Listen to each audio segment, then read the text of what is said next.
وہ عبادت جس کو اللہ تعالیٰ پسند کرتا ہے، وہ عبادت کہ جسے چھوڑ دیا جائے تو اللہ تعالیٰ ناراض ہوتا ہے۔ دعا توحید کی بنیاد ہے، یہ ہمیں اپنے رب سے قریب کر دیتی ہے، اس سے ہماری مشکلات آسان ہوتی ہیں، تکلیفیں دور ہوتی ہیں، ہمیں برکتیں حاصل ہوتی ہیں۔ لہٰذا جو مشکلات سے نکلنا چاہتا ہے وہ دعا کو اپنے لیے لازم کر لے، کیونکہ اللہ تعالیٰ ہی پریشانیوں کو دور کرتا ہے۔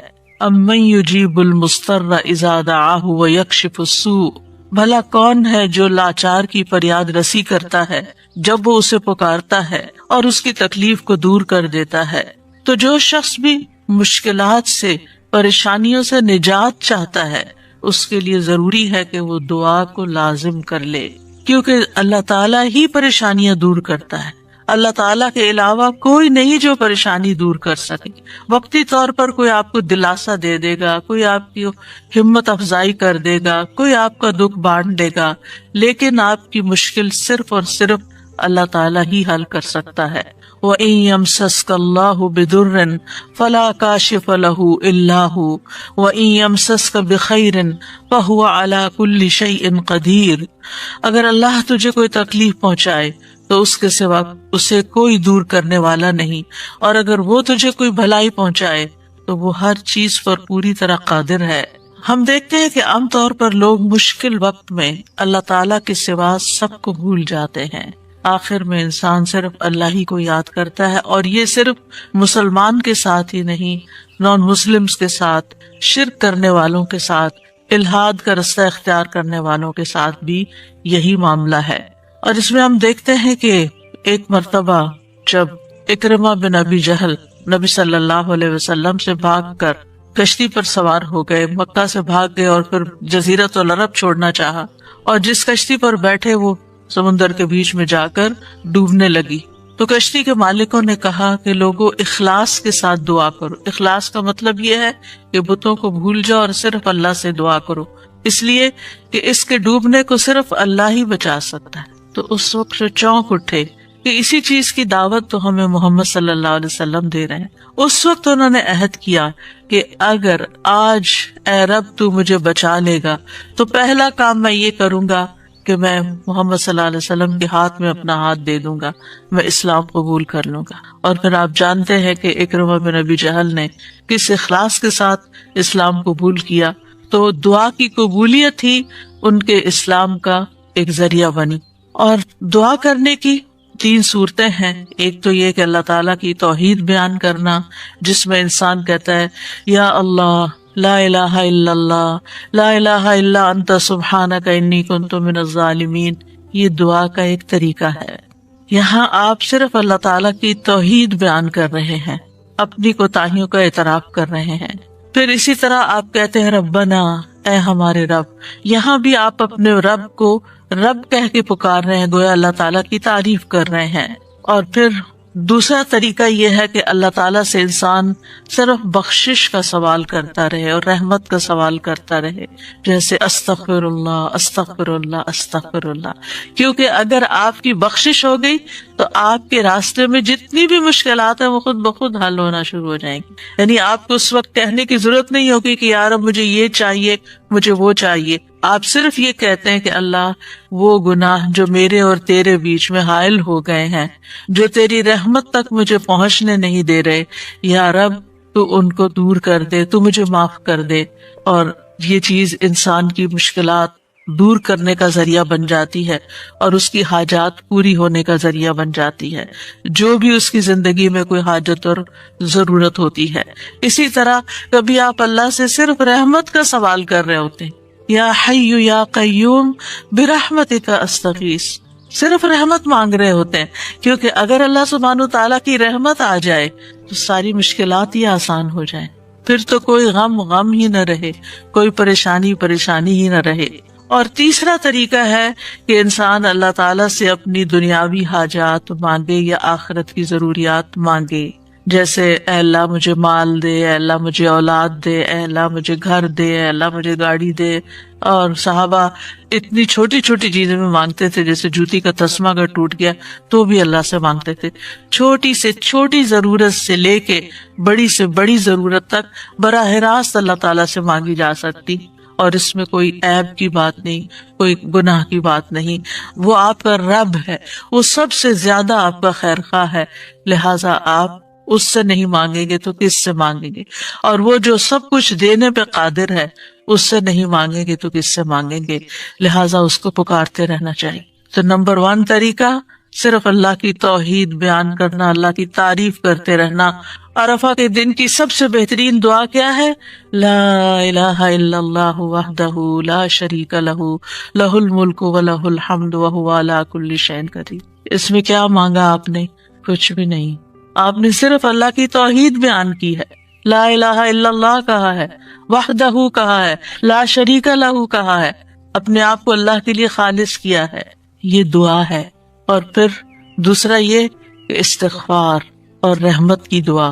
اور تیسرا کوئی بھی ضرورت جو ہو کسی بھی زبان میں، کسی بھی چیز کی، روحانی، جذباتی، مادی، دنیا کی، آخرت کی، کوئی بھی چیز وہ مانگتے چلے جائیں. ہم دیکھتے ہیں کہ انبیاء علیہم السلام اپنی حاجات اللہ تعالیٰ کے سامنے رکھتے تھے، مشکل وقت میں اللہ تعالیٰ کی طرف رجوع کیا کرتے تھے. کانوا اذا فزعوا الى الصلاۃ، یہ حدیث ہے مسند احمد کی، کہ انبیاء پر جب بھی کوئی پریشانی آتی تو وہ نماز کی طرف متوجہ ہو جاتے تھے، نماز پڑھنے لگتے تھے. اور کل ہم نے پڑھا تھا کہ دعا کی 2 بڑی قسمیں ہیں، دعائے عبادت اور دعائے مسئلہ.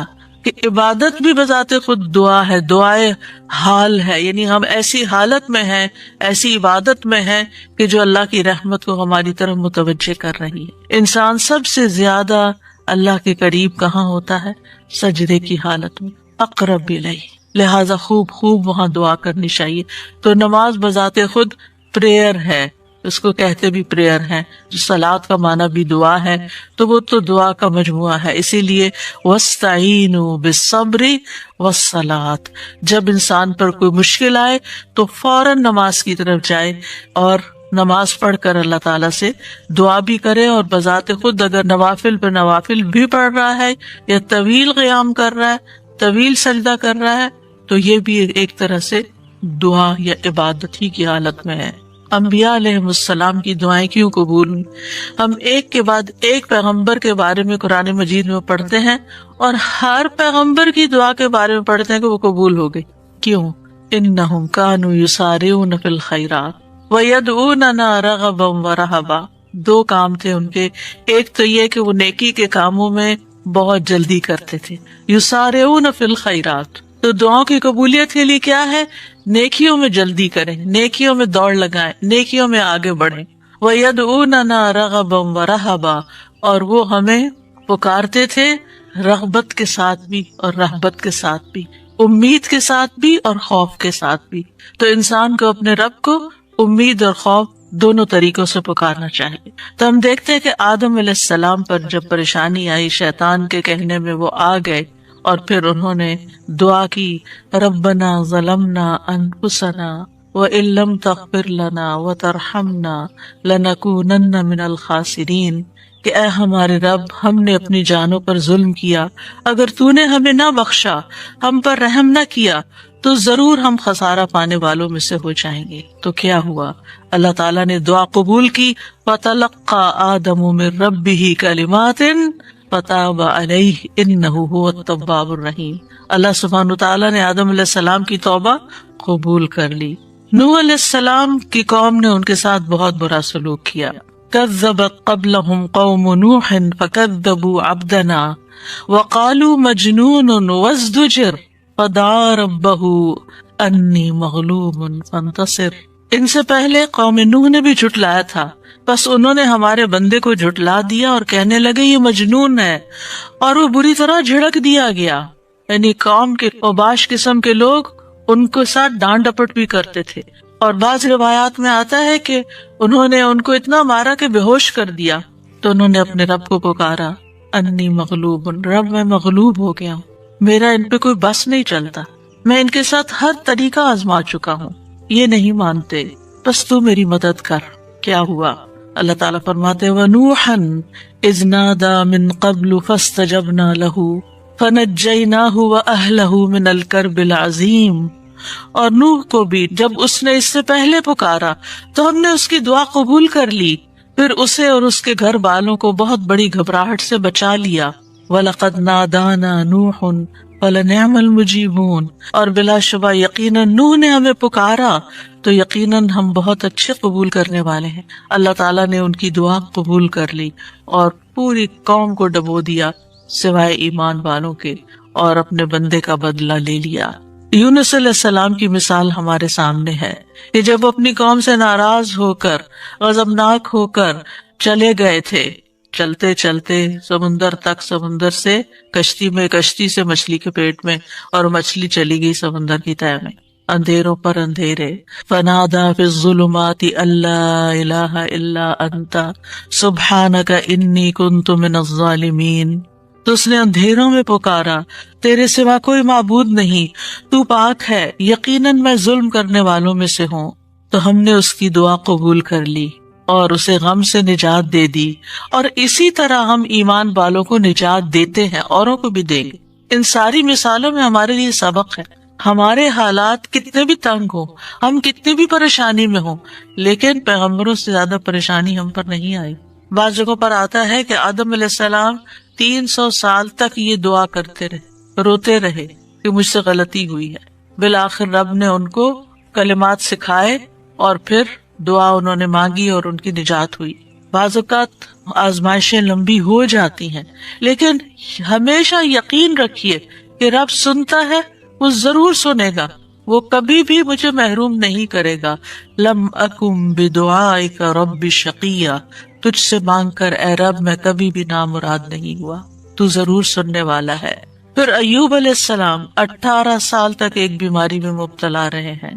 وَأَيُّوبَ إِذْ نَادَى رَبَّهُ أَنِّي مَسَّنِيَ الضُّرُّ وَأَنْتَ أَرْحَمُ الرَّاحِمِينَ فَاسْتَجَبْنَا لَهُ فَكَشَفْنَا مَا بِهِ مِنْ ضُرٍّ وَآتَيْنَاهُ أَهْلَهُ وَمِثْلَهُمْ مَعَهُمْ رَحْمَةً مِنْ عِنْدِنَا وَذِكْرَى لِلْعَابِدِينَ، اور ایوب جب اس نے اپنے رب کو پکارا کہ بے شک مجھے تکلیف پہنچی ہے اور تو رحم کرنے والوں میں سب سے زیادہ رحم کرنے والا ہے، تو ہم نے اس کی دعا قبول کر لی، بس اسے جو تکلیف تھی دور کر دی، اور اس کے گھر والے اور ان کے ساتھ اتنے ہی اور عطا کر دیے اپنے پاس سے رحمت کے طور پر۔ ان لوگوں کے لیے یاد دہانی ہے یہ جو عبادت کرنے والے ہیں۔ یعنی بعض اوقات انسان سوچتا ہے میں عبادت بھی کرتا ہوں، میں اللہ تعالیٰ کی حرام کردہ چیزوں سے بھی بچتا ہوں، لیکن میں دعا کرتا رہتا ہوں مگر میری دعا نہیں سنی جاتی، معلوم نہیں کیوں۔ اب دیکھیے کس طرح یعقوب علیہ السلام سال ہا سال تک، بعض روایات میں 40 سال اور بعض میں اس سے بھی زیادہ وقت کے لیے وہ بیٹے سے جدا ہوئے تھے، اور مسلسل دعا کرتے رہے، مایوس نہیں ہوئے۔ اللہ تعالیٰ نے بالآخر ان کی دعا سن لی۔ چھوڑنا نہیں، پیچھے نہیں ہٹنا۔ ایوب علیہ السلام نے کہا تھا انی مسنی الضر وانت ارحم الراحمین، اللہ مجھے تکلیف پہنچی ہے اور تو سب سے بڑا رحم کرنے والا ہے، تو سب مہربانوں میں سے بڑھ کر مہربان ہے، تو مہربانی نہیں کرے گا تو اور کون کرے گا۔ تو یہاں انہوں نے اللہ تعالیٰ کی رحمت کی فریاد کی۔ پھر ابراہیم علیہ السلام مشکل ترین حالات میں اللہ تعالیٰ پر توکل کرتے ہیں۔ ابن عباس کہتے ہیں کہ یہ کلمہ حسبنا اللہ ونعم الوکیل ابراہیم علیہ السلام نے اس وقت کہا تھا جب انہیں آگ میں ڈالا گیا تھا، اور ان کے اس کلمے کی وجہ سے ان پر آگ ٹھنڈی ہو گئی، کیونکہ انہوں نے کہا تھا حسبنا اللہ ونعم الوکیل، حسبنا اللہ، اللہ ہمیں کافی ہے۔ یہ بھی پکارنے کا ایک انداز ہے، اللہ کی رحمت کو طلب کرنے کا ایک انداز ہے۔ اور ان کے اس کہنے پر اللہ سبحانہ وتعالیٰ نے کیا فرمایا، قلنا یا نار کونی بردم وسلاما علی ابراہیم، اے آگ تو ابراہیم پر سراسر ٹھنڈک اور سلامتی والی بن جا۔ ابراہیم علیہ السلام نے نیک اولاد کی دعا کی، رب ہب لی من الصالحین فبشرناہ بغلام حلیم، اے میرے رب مجھے لڑکا عطا کر جو نیکوں میں سے ہو، تو ہم نے اسے ایک بردبار لڑکے کی خوشخبری دی، بغلام حلیم، ایسا نہیں ہوا کہ ابراہیم علیہ السلام نے ادھر دعا کی اور ادھر ان کو اسحاق اور اسماعیل علیہ السلام مل گئے. انتہائی بڑھاپے کی حالت میں جا کر بہت سالوں کے بعد دعا قبول ہوئی، لیکن قبول ہوئی. ہمارے لیے اس میں سبق یہ ہے کہ مانگتے رہیں چاہے سال ہاں سال گزر جائیں. اور پھر وہ کہتے ہیں الحمدللہ الذی وہب لی علی الکبر اسماعیل و اسحاق ان ربی لسمیع الدعاء.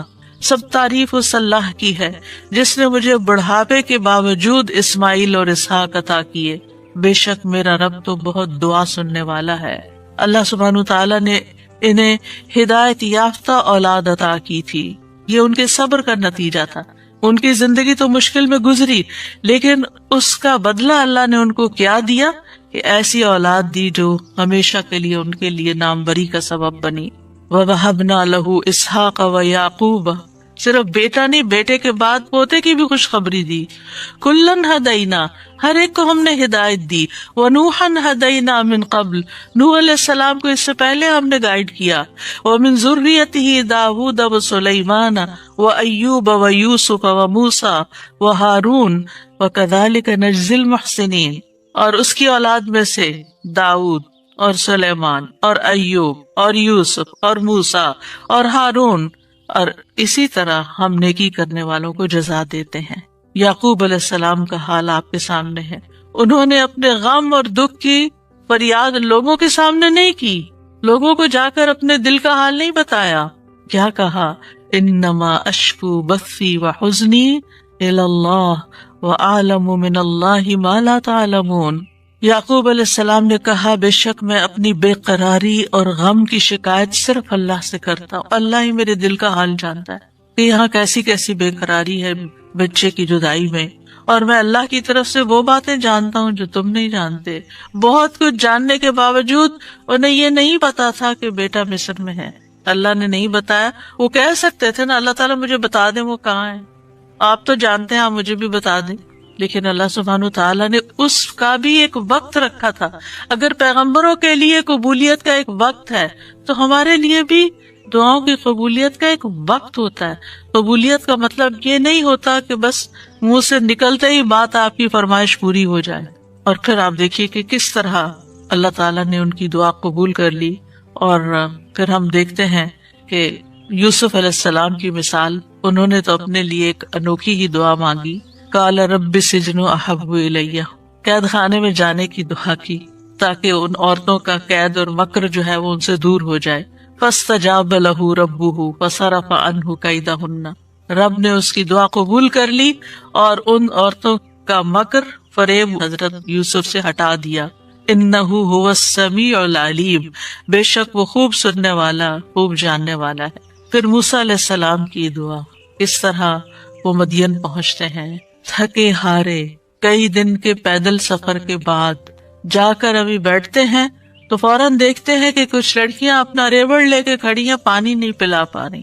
خود تھکے ہوئے ہیں، خود بھوکے بھی ہیں، پیاسے بھی ہیں، زخمی بھی ہیں، کچھ فیوچر کا نہیں پتا، لیکن کیا کرتے ہیں؟ سب سے پہلے اپنے رب کو پکارتے ہیں، رب انی لما انزلت الی من خیر فقیر. اور صرف دعا مانگ کے وہیں درخت کے نیچے بیٹھ نہیں جاتے، بلکہ اٹھ کے ان بچیوں کے پاس جاتے ہیں کہ یہ تمہارا کیا معاملہ ہے، اور ان کے سارے ریوڑ کو پانی پلاتے ہیں. اور آپ سوچئے کہ ایک شخص جو خود اتنا تھکا، وہ اپنے آپ کو وہاں رکھ کے دیکھیے. اگر ہم اتنا لمبا سفر کر کے آئیں اور ہم سے کوئی پانی مانگ بیٹھے، خود تو آفر کرنا دور کی بات، کوئی اور مانگ بیٹھے تو شاید ہم جھڑک ہی دے کہ میں نے بھی تو اتنا ہی سفر کیا نہیں جتنا تم نے کیا. یہیں سے تو ہماری لڑائیاں فساد شروع ہوتے ہیں گھروں میں. لیکن نیکی کرنے والے انہم کانوا یسارعون فی الخیرات، نیکی کے کاموں میں بہت جلدی کرتے تھے، سستی نہیں کرتے تھے. ضرورت مند کو دیکھا، پہچان لیا، اٹھے، نیکی کی، اور ابھی واپس آ کے بیٹھے ہی تھے کہ اللہ سبحانہ تعالیٰ کی طرف سے ہر چیز کی بشارت آ گئی اور وہ بچی واپس آئی اور پھر گھر لے کر گئی. کھانے پینے کا بھی انتظام ہو گیا، شادی کا بھی انتظام ہو گیا، ٹھکانے کا بھی انتظام ہو گیا، اور اچھی صالح نیک کمپنی کا بھی. جب آپ کسی اجنبی ملک میں جاتے ہیں تو آپ کو نہیں پتا ہوتا کہ آپ کو کیسے دوست ملیں گے، آپ کے نیبرز کون سے ہوں گے، آپ کا تعلق ان لوگوں سے ہوگا. لیکن یہ اللہ کی کتنی بڑی رحمت تھی کہ اللہ تعالیٰ نے انہیں ایک نیک صالح انسان کے ساتھ جوڑ دیا کہ اس کی بیٹی کی شادی حضرت موسیٰ علیہ السلام سے ہو گئی اور ان کے درمیان ایک رشتہ قائم ہو گیا. یہ بھی سراسر اللہ کی رحمت تھی. اللہ تعالیٰ نے ان کی دعا قبول کی. موسیٰ علیہ السلام نے ہر مشکل مرحلے میں اللہ تعالیٰ کو ہی پکارا.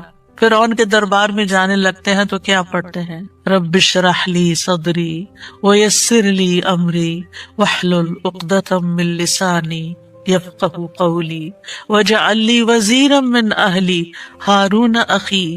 رب اشرح لی کے علاوہ یہ جو کام کرنے جا رہا ہوں یا اللہ اس کے لیے میرا دل کھول دے، میرا کام آسان کر دے، میری زبان کی گرہ کھول دے، یعنی میرے بولنے میں سلاست ہو جائے اور اس طرح کی کمیونیکیشن ہو کہ لوگ میری بات سمجھ جائیں، ان کو میری بات سمجھ آ جائے تاکہ وہ مقصد پورا ہو جائے اور میرے گھر والوں میں سے ایک میرا مددگار بنا دے. اللہ تعالیٰ نے ہارون علیہ السلام کو نبی بنا کر چاہیے تھا، خیال ان کا یہ تھا.